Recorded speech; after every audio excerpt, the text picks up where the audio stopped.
إن الحمد لله نستعينه ونستغفره ونعوذ بالله من شرور أنفسنا ومن سيئات أعمالنا من يهد الله فلا مضل له ومن يضلل فلا هادي له أشهد أن لا إله إلا الله وحده لا شريك له وأشهد أن محمدا عبده ورسوله يا أيها الذين آمنوا اتقوا الله حق تقاته ولا تموتن إلا وأنتم مسلمون يا أيها الناس اتقوا ربكم الذي خلقكم من نفس واحدة وخلق منها زوجها وبث منهما رجالا كثيرا ونساء واتقوا الله الذي تساءلون به والأرحام إن الله كان عليكم رقيبا يا أيها الذين آمنوا اتقوا الله وقولوا قولا سديدا يصلح لكم أعمالكم ويغفر لكم ذنوبكم ومن يطع الله ورسوله فقد فاز فوزا عظيما أما بعد إن أصدق الحديث كتاب الله وأحسن الهدي هدي محمد صلى الله عليه وسلم وشر الأمور محدثاتها وكل محدثة بدعة وكل بدعة ضلالة وكل دلالة في النار أعوذ بالله من الشيطان الرجيم من همزه ونفخه ونفثه بسم الله الرحمن الرحيم وما أمروا إلا ليعبدوا الله مخلصين له الدين حنفاء ويقيموا الصلاة ويؤتوا الزكاة وذلك دين القيمة. لائق تکریم سامعین مکرم بزرگان دین نوجوان ساتھیوں، آج سفر کی 9 تاریخ ہے اور 1448 ہجری اور یہ ہفتے کا سید الایام جمعۃ المبارک کا دن ہے۔ اللہ کے رسول صلی اللہ علیہ وسلم اپنے خطبے میں ہمیشہ یہ نصیحت فرمایا کرتے تھے، اتقوا اللہ، اللہ سے ڈر جاؤ، اتقوا اللہ مستطعتم، اللہ سے ڈرو جتنی تم میں استطاعت ہے۔ اور یہی میں اپنے آپ کو اور آپ کو بھی نصیحت کروں گا کہ اپنے اندر تقوی پیدا کیجیے، اور اس کے اوپر ہم نے پچھلا جمعے میں بات کی ہے، اور اس سے گزشتہ جمعے میں جہنم کی آگ سے بچنے کے بارے میں ذکر کیا تھا، اور اصل کامیابی وہی ہے کہ جو جہنم کی آگ سے بچ جائے۔ اور اسی لیے اللہ سبحانہ و تعالیٰ نے اپنے قرآن مجید میں فرمایا فَمَنْ زُحْزِحَ عَنِ النَّارِ فَقَدْ فَازَ، جو جہنم کی آگ سے بچ گیا وہ کامیاب ہے، اور اس کے لیے تقوی چاہیے۔ اور آج کے خطبے کے موضوع کے مطابق ہمیں اخلاص، حسن نیت، اس کے فضائل، اس کے ثمرات، تقوی کے ساتھ ساتھ اخلاص کا ہونا، یہ ہمارے لیے بڑا ہی قیمتی چیز ہے۔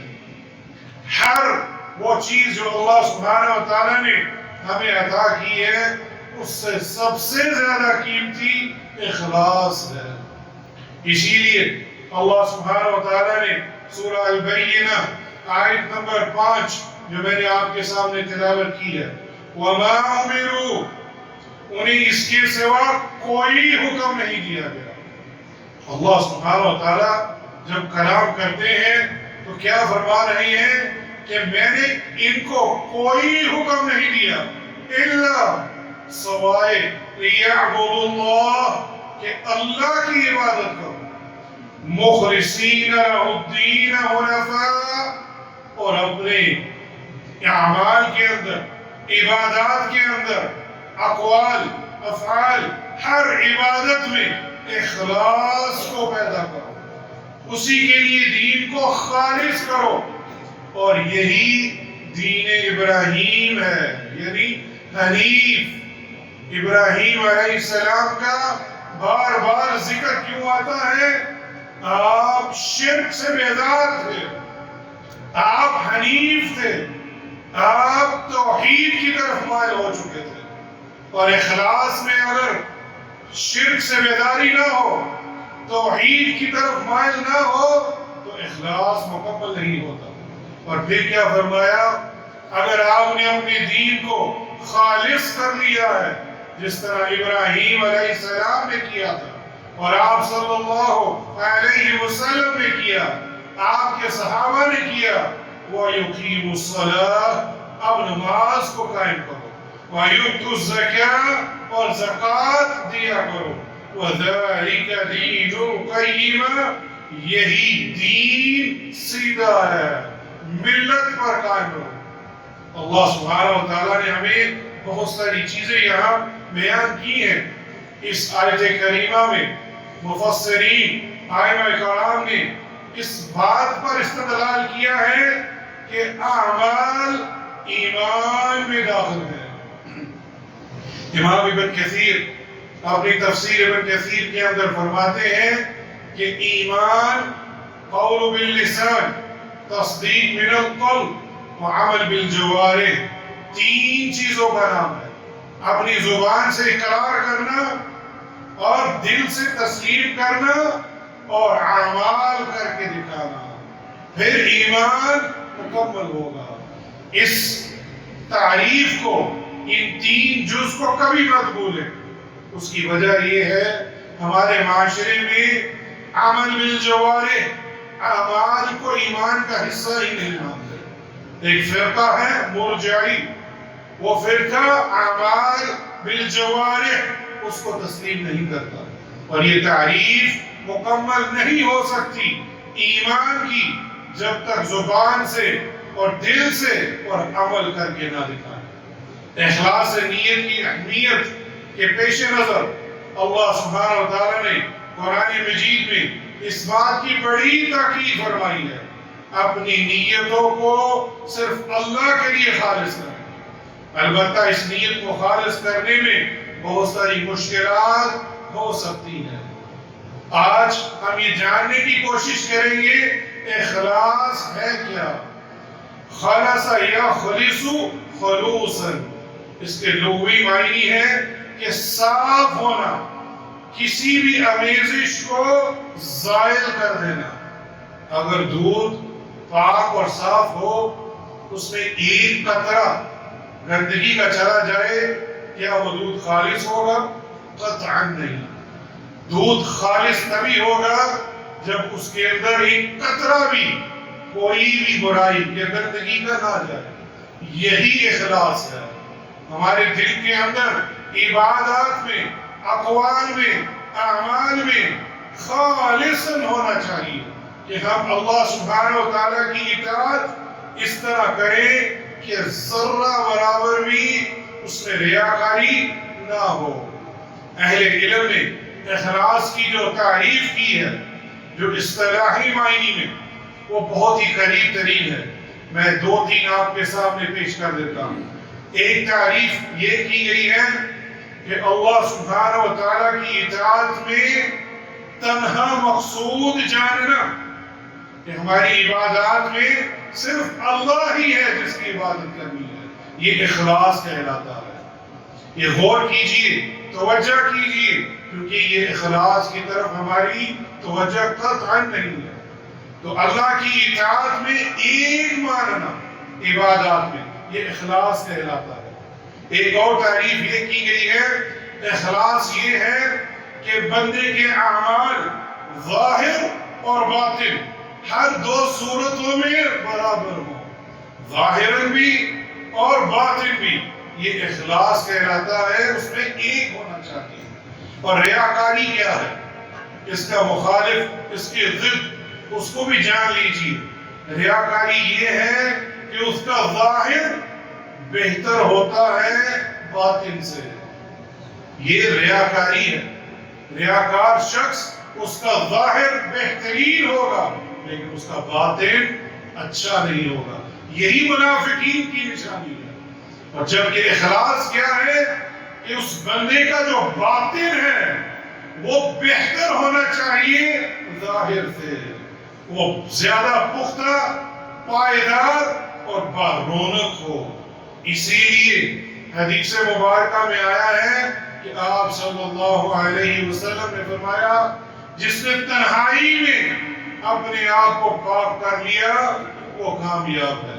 ایک اور تعریف کی گئی ہے کہ ہر عمل کو ہر طرح کی امیزش سے پاک اور صاف رکھا جائے یہ اخلاص کہلاتا ہے. امام ثوری رحمہ اللہ وہ فرمایا کرتے تھے ما عالجت شیئا اشد علی من نیتی، کہ میں نے اپنی نیت کو درست کرنے سے زیادہ مشکل کسی چیز کا سامنا نہیں کیا. اللہ اکبر. یہ تابعین ہے.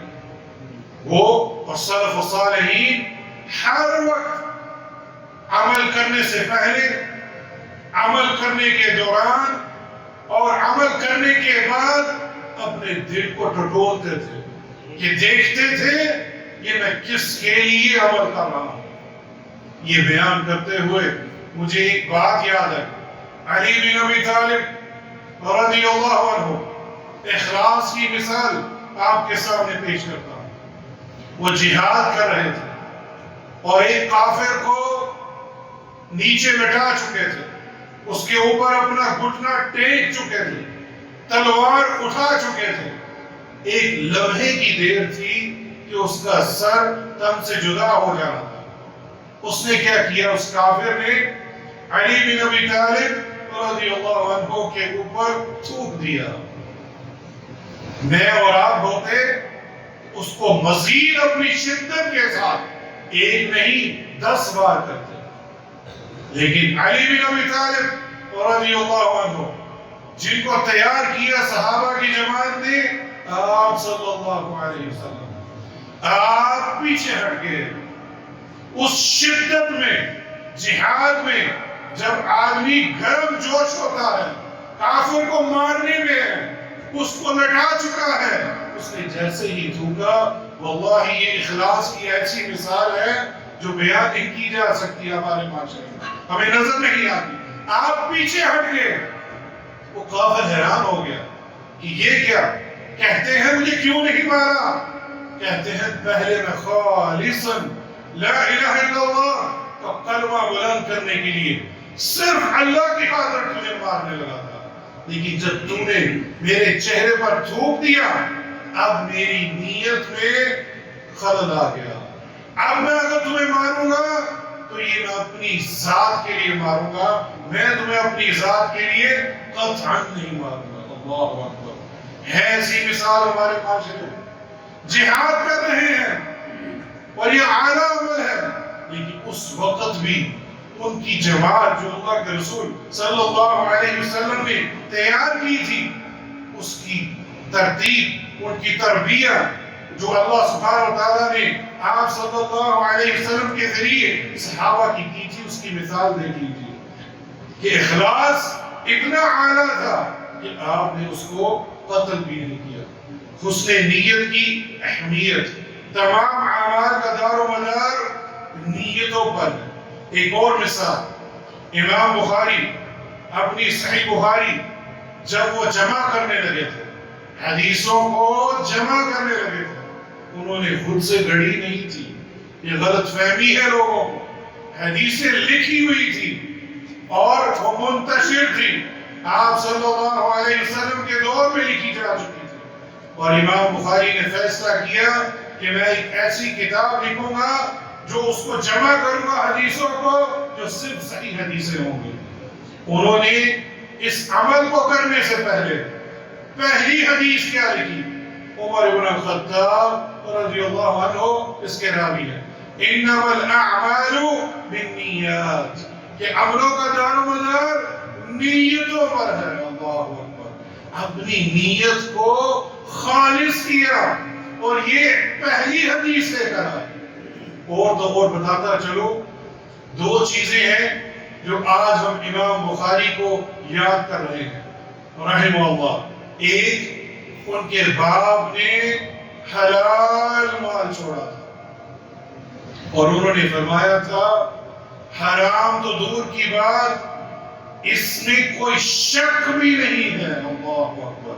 یہ بھی اخلاص دیکھیں ان کا، کہ انہوں نے مال کو جمع کیا صرف حلال، اور کہا حرام تو دور کی بات، اس میں حرام کا کوئی شک تک نہیں ہے۔ اور اس کا اثر دیکھیے کہ امام بخاری جیسی شخصیت بنی، اور پھر امام بخاری نے اپنی کتاب امام بخاری، جس میں صحیح بخاری، جس کے اندر صحیح حدیثوں کا جمع کرنا شروع کیا، اس میں پہلی حدیث بھی یہی لے کر آئے کہ میں اپنی نیت کو خالص کرتا ہوں۔ اور فرماتے ہیں مورخین کہ جب بھی آپ کوئی حدیث جمع کرتے، آپ وضو کرتے، 2 رکعت ادا کرتے، اور پھر جا کر لکھتے۔ یہ امام بخاری کے اخلاص کا یہ اعلیٰ عمل آج ہمارے سامنے موجود ہے، اور یہ حدیث امام بخاری کی پہلی حدیث ہے۔ انما الاعمال بالنیات، عملوں کا دار و مدار نیت پر ہے۔ وانما لكل امرئ ما نوى فمن كانت هجرته الى الدنيا يصيبها او الى امرأة ينكحها فهجرته الى ما هاجر اليه، او كما قال صلی اللہ علیہ وسلم، کہ آپ صلی اللہ علیہ وسلم فرمایا عملوں کا دار و مدار نیت پر ہے۔ ہر شخص کے لیے وہی ہے جس نے اس کی نیت کی ہے۔ بس جس نے اللہ سبحانہ و تعالی اور اللہ کے رسول صلی اللہ علیہ وسلم کی طرف ہجرت کی، تو اس کی ہجرت اللہ سبحانہ و تعالی اور اس کے رسول صلی اللہ علیہ وسلم کے لیے شمار ہوگی۔ اور جس نے ہجرت دنیا حاصل کرنے کی یا کسی عورت سے شادی کرنے کے لیے کی ہو، تو اس کی ہجرت اسی کے لیے ہے جس کی طرف اس نے ہجرت کی ہے۔ یعنی ہجرت ایک ایسا عمل ہے جو دار الکفر سے دار الاسلام کی طرف آنا۔ تو یہ بھی بتاتا چلو کہ یہ ایسا عمل ہے، اگر کوئی شخص دار الکفر میں رہتا ہو اور خالصاً اللہ کے لیے ہجرت کرے اور دار الاسلام میں آ جائے، اس کے سارے گناہ معاف ہو جاتے ہیں۔ آج اس کا اپوزٹ ہے، لوگ دار الاسلام چھوڑ کر دار الکفر کی طرف ہجرت کرتے ہیں، وہاں مقیم ہو جاتے ہیں، وہاں صرف کیا ہے، جنسیت، نیشنلٹی لینے کے لیے۔ یہ قطعاً اسلام میں جائز نہیں ہے۔ تو ہجرت دار الکفر سے دار الاسلام کی طرف ہو اور نیت خالصاً اللہ کے لیے ہو، اس کے سارے گناہ معاف ہو جاتے ہیں۔ اخلاص، اس نے نیت کا حکم الہی، اللہ سبحانہ و تعالیٰ نے تمام جن اور انس کو تنہا اپنی عبادت کے لیے پیدا فرمایا ہے، جس کا کوئی شریک نہیں، اور تمام عبادات میں انہیں اخلاص کا حکم دیا ہے۔ اللہ سبحانہ و تعالیٰ نے سورہ الزمر کی آیت نمبر 2 اور 3 وہاں کیا فرمایا؟ اِنَّا أَنزَلْنَا عَلَيْكَ الْكِتَابَ بِالْحَقِّ فَاعْبُدِ اللَّهَ مُخْلِصًا لَهُ الدِّينَ أَلَا لِلَّهِ الدِّينُ الْخَالِصُ، بے شک ہم نے یہ کتاب ٹھیک طور پر آپ کی طرف نازل کی ہے، بس تو خالص اللہ ہی کی فرما برداری، اسی کو مد نظر رکھ کر اس کی عبادت کر۔ الا، خبردار، خالص فرما برداری اللہ ہی کے لیے ہو۔ تو اخلاص عبادت میں اختیار کرنا، یہ ہمیں حکم دیا گیا ہے۔ حسن نیت ہر لمحہ عبادت ہے۔ امام عبداللہ بن مبارک رحمہ اللہ، یہ جلیل القدر تابعی ہیں، وہ کیا فرماتے ہیں؟ رب عمل صغیر تعظموه نیته ورب عمل کبیر تصغیره نیته، کہ بعض اوقات ایک چھوٹا عمل نیت کی بدولت عظیم اور بڑا ہو جاتا ہے۔ اور بعض اوقات ایک بڑا عمل نیت کی بدولت چھوٹا ہو جاتا ہے۔ اس کی مثال ہمارے سامنے موجود ہے۔ ایک زانیہ عورت، اس نے کتے کو پانی پلایا اور جنت کو پا لیا۔ یہ عمل کتنا ہی مختصر ہے۔ مفسرین اور شارحین اس حدیث کی شرح میں بیان کرتے ہیں، اس وقت اس زانیہ کو کوئی بھی نہیں دیکھ رہا تھا۔ وہ زانیہ تھی اور ایک کتا تھا، اور اللہ سبحانہ و تعالیٰ اپنے عرش سے اس کو دیکھ رہے تھے، اور اس نے اپنے اخلاص کے ساتھ اس کتے کو دیکھا کہ وہ پیاسا ہے اور کنویں میں اپنے منہ ڈالتا ہے لیکن وہ پانی نہیں پی سکتا۔ اس نے اس کتے کو خالصاً اللہ کے لیے اس کو پانی پلا دیا۔ اللہ سبحانہ و تعالیٰ نے اس کے سارے گناہ معاف کر دیے۔ کتنی عظیم چیز ہے یہ اخلاص، لیکن افسوس ہمارا اس طرف دھیان بہت کم ہوتا ہے۔ ہم ظاہر پہ زیادہ توجہ دیتے ہیں اور باطن کو بھول جاتے ہیں۔ اسی طرح میں آپ کے سامنے ایک اور مثال بیان کروں گا۔ ہم روزانہ کھانا کھاتے ہیں، اور اگر ہم یہ نیت کر لیں کہ میں جو کھانا کھانے لگا ہوں یہ اس لیے کھا رہا ہوں کہ میرے جسم میں طاقت آئے گی اور میں اللہ سبحانہ و تعالیٰ کی عبادت کروں گا، یہ کھانا کھانا عبادت بن جائے گا۔ پھر اسی طرح اگر کوئی شخص رات کو سوتا ہے، صرف نیت کرنی ہے، کوئی عمل نہیں ہے، نہ جسمانی ہے نہ مالی ہے، صرف دل میں نیت کرنی ہے کہ یا اللہ میں آرام کرنے لگا ہوں، اپنے جسم کو آرام دینے لگا ہوں تاکہ میں آرام حاصل کر کے تیری عبادت کر سکوں، اٹھ کر تہجد پڑھ سکوں، اٹھ کر فجر کی نماز پڑھ سکوں، اٹھ کر اشراق تک بیٹھا رہوں، تو اس کا یہ ساری رات سونا کیا ہو جائے گا؟ عبادت ہو جائے گا۔ اللہ اکبر! اتنا عظیم عمل اور ہم اس کو بھلا بیٹھے ہیں۔ اخلاص کے بغیر کوئی کام بھی قابل قبول نہیں ہوتا۔ اخلاص مسلمان کے عمل کی روح اور اس کی سب سے اہم خوبی ہے کہ اخلاص کے بغیر اس کی ساری کوشش اور کارکردگی بکھری ہوئی ذرات کی مانند ہوتی ہے۔ عبادہ بن ثابت رضی اللہ عنہ کہتے ہیں کہ اللہ کے رسول صلی اللہ علیہ وسلم نے فرمایا، من غز فی سبیل اللہ ولم ینوی الا عقالا فلہ ما نوا، جس نے اللہ کے راستے میں جہاد کیا اور کسی اور چیز نہیں، صرف ایک عقال، اونٹ کی ٹانگیں باندھنے کی رسی۔ یہ عقال کیا ہے؟ یہ اونٹ اگر بھاگ نہ جائے تو اس کی ٹانگ موڑ کر وہاں ایک رسی باندھ دی جاتی ہے اور وہ بھاگ نہیں سکتا۔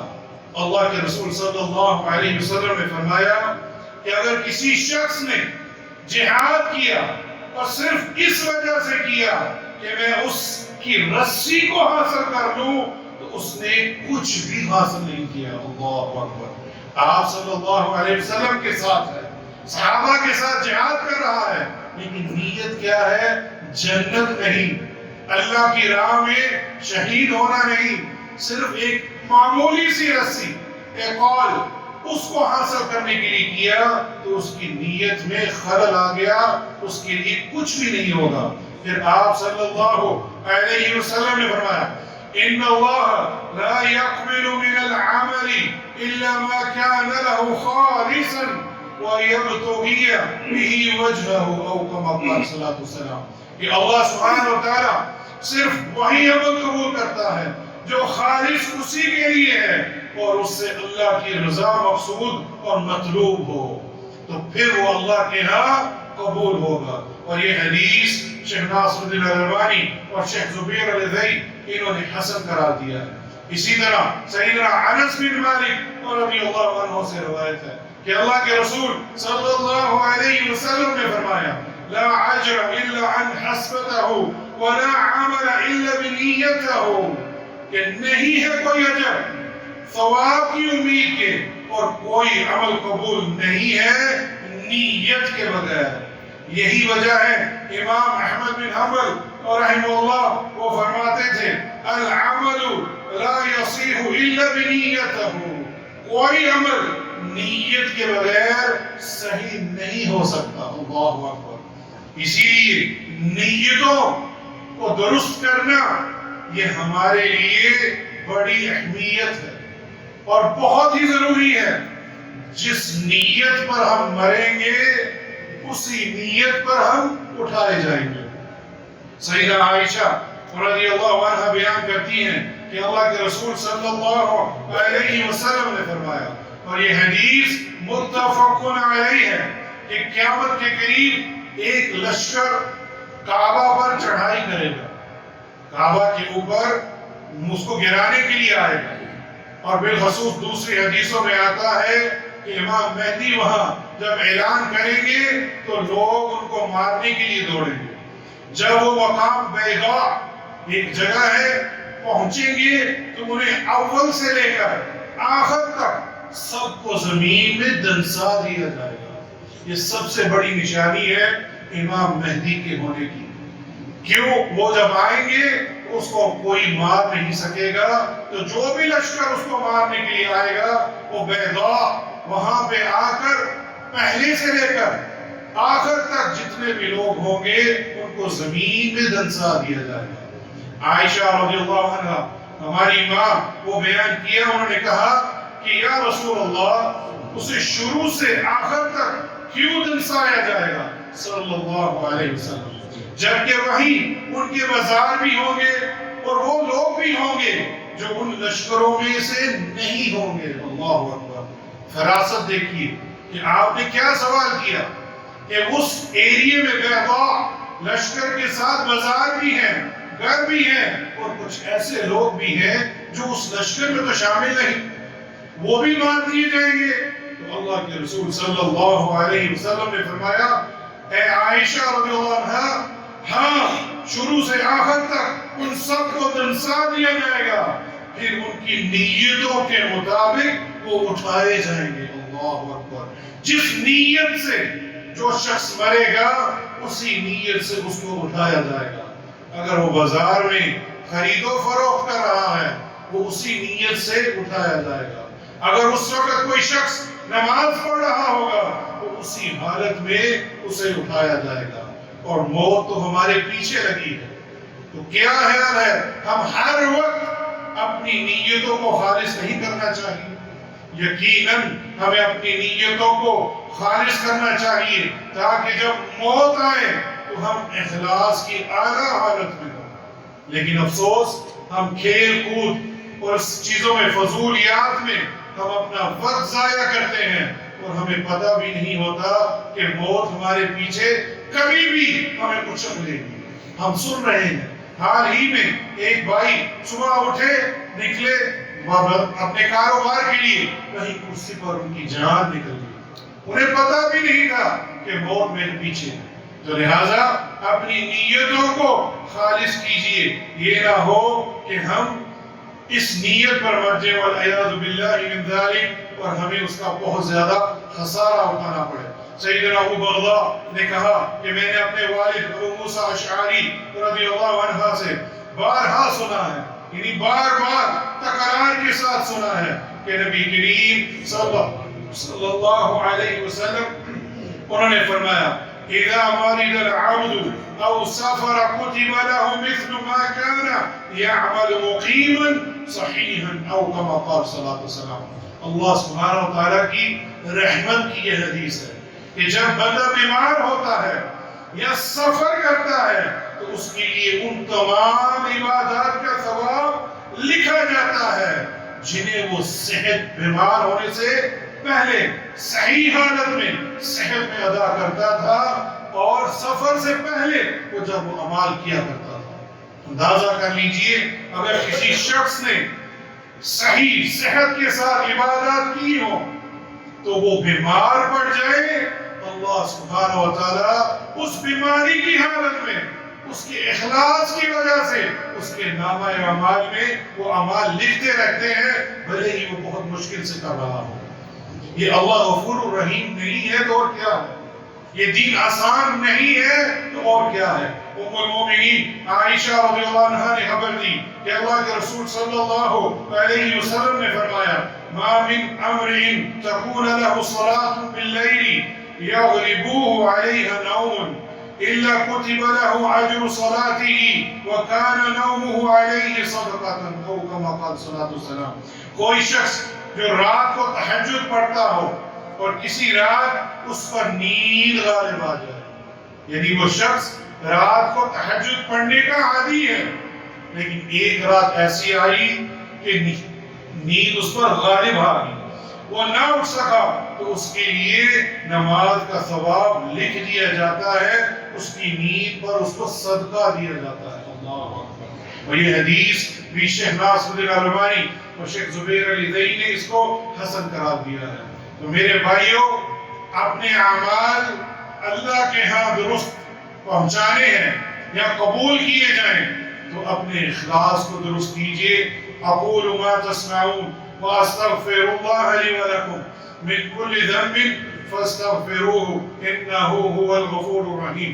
الحمد لله والصلاة والسلام على رسول الله. اما بعد، سیدنا سہیل بن حنیف رضی اللہ عنہ سے روایت ہے کہ اللہ کے رسول صلی اللہ علیہ وسلم نے فرمایا من سأل اللہ الشہادة بالصدق بلغه الله منازل الشهداء وَإِن مَاتَ عَلَى فِرَاشِهِ أو كما قال صلی اللہ علیہ وسلم. یہ اللہ سبحانہ وتعالیٰ کی رحمت کا ایک اور پہلو آپ کے سامنے پیش کر رہا ہوں. صحیح مسلم کی روایت ہے، جو شخص سچائی کے ساتھ سچے دل کے ساتھ شہادت مانگے اللہ سبحانہ وتعالیٰ سے اور اس کے شہیدوں کا درجہ عطا کیا جائے تو اللہ سبحانہ وتعالیٰ اس کو شہداء میں شامل کر دیتا ہے، چاہے وہ اپنے بچھونے پہ اپنے بستر پر ہی کیوں نہ مر جائے. یہ اخلاص، اس کی یہ اعلیٰ مثال آپ کے سامنے ہے. سیدنا عبداللہ بن مسعود رضی اللہ عنہ سے یہ مروی ہے کہ اللہ کے رسول صلی اللہ علیہ وسلم نے فرمایا جب آدمی ثواب کی نیت سے اپنے اہل و عیال پر حج کرے تو وہ بھی اس کے لیے صدقہ لکھ دیا جاتا ہے. اور یہ حدیث متفق علیہ ہے.